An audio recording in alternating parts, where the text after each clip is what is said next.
says, I have a dream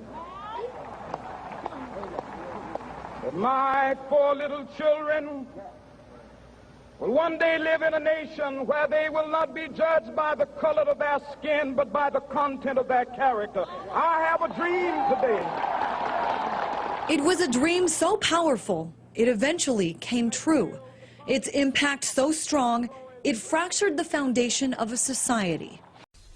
I will promise you this, that if we have not gotten our troops out by the time I am president, it is the first thing I will do. I will get our troops home. We will bring an end to this war. You can take that to the bank. And as people have looked away in disillusionment and frustration, we know what's filled the void.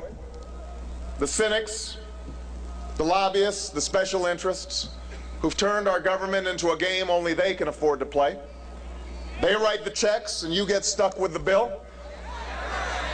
They get the access while you get to write a letter. They think they own this government, but we're here today to take it back. It is no surprise, then, that the name of this American hero is often invoked. But once in a while, that legacy gets hijacked. The Jonas brothers are here. They're out there somewhere.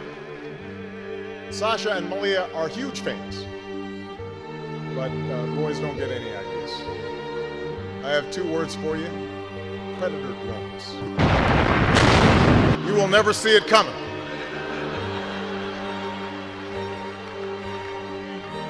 You think I'm joking? Used in Pakistan, Yemen, and elsewhere, they have killed scores of civilians.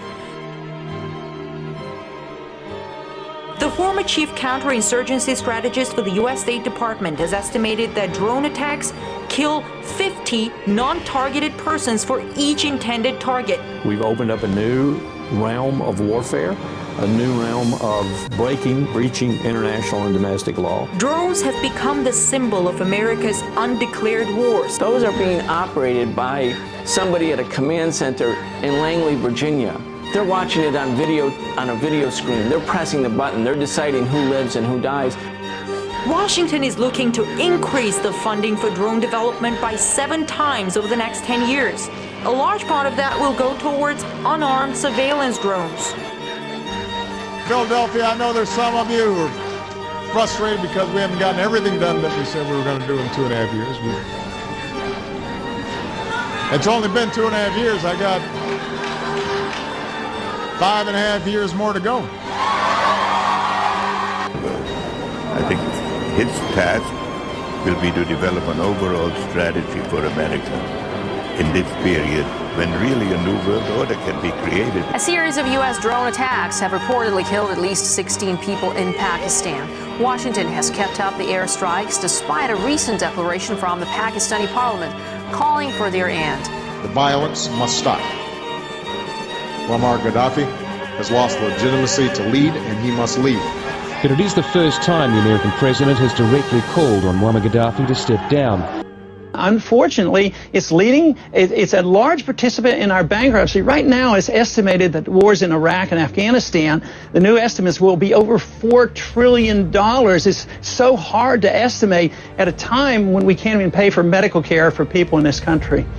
The US president has sounded the warning bell for Libya's Colonel Gaddafi, demanding he step down. You can't order him to step down and get out. Who the hell do you think you are? That you can talk to a man that built a country over 42 years and ask him step down and get out? Can anybody ask you? Well, I'm now going to ask you to step out of the White House. The Libyans do not want foreign occupation on their land. This is more complex than what you think. Go into Libya if you want to. The Constitution is very clear. You don't go to war without a declaration. I think this is so sad, and the kind of thing that I have been fighting with both parties for decades now. I think it's taken one step worse because he's been a little bit more aggressive in declaring. Do I think that our actions in any way violate the War Powers Resolution? The answer is no. So I don't even have to get to the constitutional question. He should get to the Constitution. You think I'm joking? He doesn't have to be a constitutional lawyer. You take an oath of office to obey the Constitution. If we don't know what it says, how can we take the oath? You talk about a man killing his own people when you lie to the American people, saying that Saddam Hussein had weapons of mass destruction. When you lie and then take innocent young men who come to serve their country and send them to die in Iraq, in Afghanistan, you're a liar and a hypocrite. And I warn my brother, don't you let these wicked demons move you in a direction that will absolutely ruin your future with your people in Africa and throughout the world. Look at the world that you live in. How rotten it is. We voted for our brother, Barack. Beautiful human being with a sweet heart. And now he's an assassin. They've turned him into them. They brought him to England. See? Oh, now he can stay in Buckingham Palace. Nobody stayed there. Just a few presidents. Why him? Why? See, we know this enemy. They'll be chilling free speech. The drones will be equipped with some sort of weapon, sound cannons, some people are saying lasers. They'll be able to punish citizens who are advocating against the government. They've already been used in some instances in the United States. And in 2007, protesters in Washington, D.C. noticed small objects floating overhead that looked like dragonflies. Turned out they were robo-flies developed by the Pentagon as surveillance devices.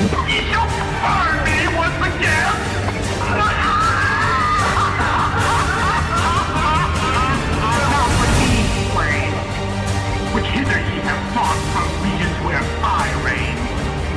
Ye fools and priests, I spit upon your fire.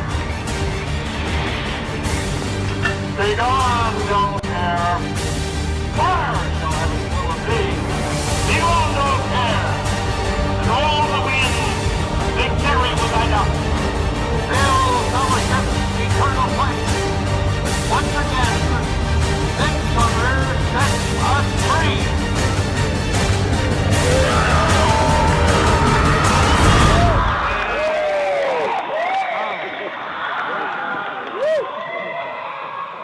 Do I think that our actions in any way violate the War Powers Resolution? The answer is no.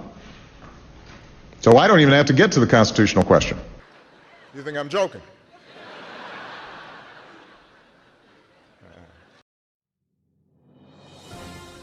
My name's Robert. I'm your host for the day, and today's news report is a flash message stroke interview about who gets a vote and how to finance the country.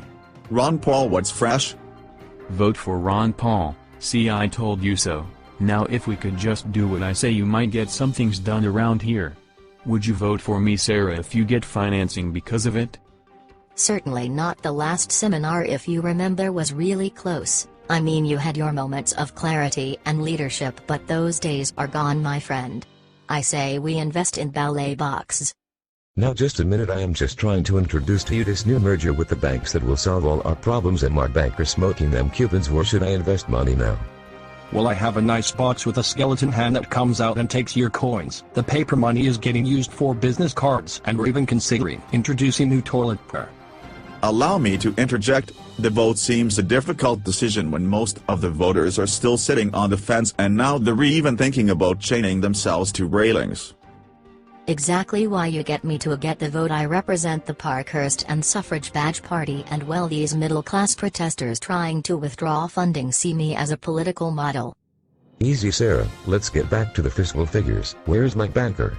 Yes, on today's show the topic of the day seems to be move with all the entrepreneurs to Dubai, get a free tear. I beg your pardon, why are you all picking on me? I never want to go to Dubai. I mean, I look good in a sari, but the price of alcohol and rise in taxes is much worse, isn't it? Yes. Well, as you can see, the heat is on. The figures speak for themselves, and well, it's late and I have another late night play group to attend.